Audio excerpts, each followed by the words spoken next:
Now we have learnt about the story of both Belgium and Sri Lanka.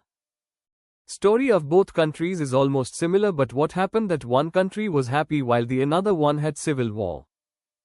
The only answer is power sharing. In Belgium, power was shared between different communities. But in Sri Lanka there was no power sharing, which resulted in civil war. Now the question arises, why power sharing is desirable? It has two reasons: prudential reason and moral reason. Prudential reason, as power sharing is good because it helps to reduce the possibility of conflict between social groups. Moral reason is power sharing is the spirit of democracy.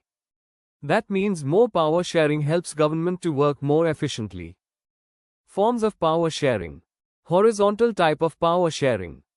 Power is shared among different organs of government, such as the legislature, executive and judiciary. It allows different organs of government placed at same level to exercise different powers.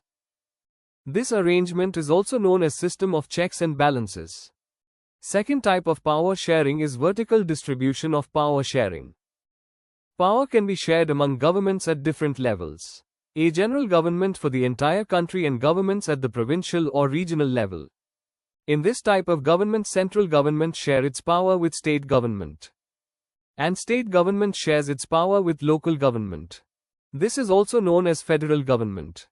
Third one is power sharing among different social groups. In this, power is shared among different social groups such as religious and linguistic group. Like for example, we have seen community government in Belgium. And in India, reserved constituencies for women and weaker section. Like reservations for scheduled caste, scheduled tribes and OBC. Last is power sharing among different political parties and pressure groups. In this, power is divided between different political parties and pressure groups. They pressurize the government to implement their policies. In India also we have trade union, business union, student union. They pressurize government to implement their policies and fulfill their demands.